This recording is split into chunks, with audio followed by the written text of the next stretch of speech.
महाराष्ट्रातील थंड हवेचं ठिकाण अशी ओळख असलेल्या चिखलदरा या ठिकाणी तापमानात सुद्धा मोठी वाढ झाली आहे। चिखलदऱ्याचा पारा हा 37 डिग्री पार गेलाय, त्यामुळे हिल स्टेशनची वाटचाल ही हिट स्टेशन अशी झाली आहे। तापमानात मोठी वाढ झाल्यामुळे रस्त्यावरती शुकशुकाट आहे, एकही पर्यटक दिसून येत नाहीये।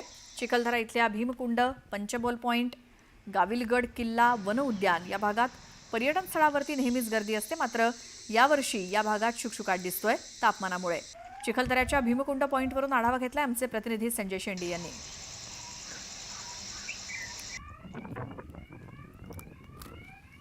विदर्भाचं नंदनवन समजलं जाणारं चिखलदरा हे महत्त्वाचं पर्यटन स्थळ आहे आणि या पर्यटन स्थळावर एरवी पर्यटकांची मोठ्या प्रमाणात गर्दी असते।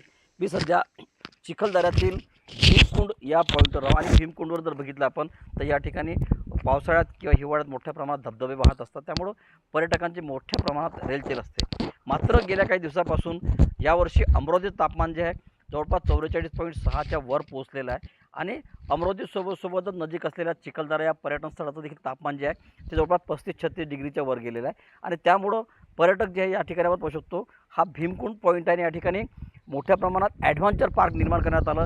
या ठिकाणी जायंट स्विंग आहे, स्काय सायकलिंग आहे आणि झिप लाईन आहे। या ठिकाणी मोठ्या प्रमाणात पर्यटक जे आहे ते या ॲडव्हेंचर स्पोर्ट्सचा आनंद घेण्यासाठी येत असतात। मात्र आता वाढत्या तापमानाचा जो फटका आहे तो या पर्यटन व्यवसायाला बसलेला आहे। पर्यटक या ठिकाणी आपण पाहू शकतो की एकही पर्यटक या ठिकाणी आलेले नाही। पर्यटकांनी पूर्णपणे या ठिकाणी पाठ फिरवलेली आहे। सोबतच आपण पाहू शकतो या ठिकाणी खरंच छोटे मोठे जे व्यावसायिक असतात त्यांचे या ठिकाणी दुकान असतात, मात्र दुकानं देखील या ठिकाणी पूर्णपणे बंद करण्यात आलेली आहे। एकूणच वाढत्या तापमानाचा फटका जो आहे तो या चिखलदऱ्यातील जे व्यावसायिक आहे, हॉटेल व्यावसायिक असतील किंवा छोटे मोठे व्यावसायिक असतील किंवा टुरिस्ट गाईड असतील, या सर्वांना या वाढत्या तापमानाचा फटका जो आहे तो फटका बसलेला आहे।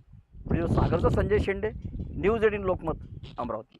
पुढची बातमी आहे 2034 पर्यंत देवेंद्र फडणवीस हे महाराष्ट्राचे मुख्यमंत्री राहतील असं वक्तव्य महसूल मंत्री चंद्रशेखर बावनकुळेंनी केलं आणि यावरून चर्चांना उधाण आलंय। तर बावनकुळेंच्या वक्तव्याबाबत उपमुख्यमंत्री एकनाथ शिंदे यांना विचारलं असता त्यांनी हात जोडत नमस्कार केला आणि शुभेच्छा दिल्या। आता यावरती चंद्रशेखर बावनकुळेंनी पुन्हा प्रतिक्रिया दिली, ऐकूयात।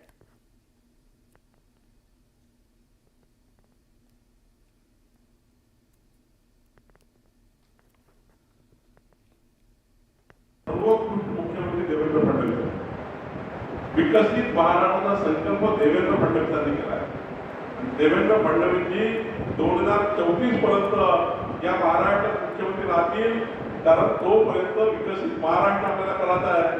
जोपर्यंत देवेंद्र फडणवीस या राज्यामध्ये मुख्यमंत्री पदावर राहत नाही तोपर्यंत विकसित महाराष्ट्र पूर्ण होऊ शकत नाही। आणि त्यामुळं आता देवेंद्रजींनाच आपल्याला पुढे करायचं आहे। इकडे मोदीजी, दुसरीकडे देवेंद्रजी, हे डबल इंजिन सरकारच महाराष्ट्र भलं करू शकतं।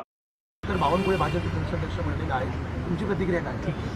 शुभेच्छा सर, शुभेच्छा सर। काल मला एका काँग्रेसच्या नेत्याने विचारलं की तुम्ही मुख्यमंत्री झाले पाहिजे, हे झाले पाहिजे, ते झाले पाहिजे। त्यावर मी म्हटलं की माननीय आमचं देवेंद्र फडणवीसांचं सरकार हे सरकार उत्तम सरकार आहे।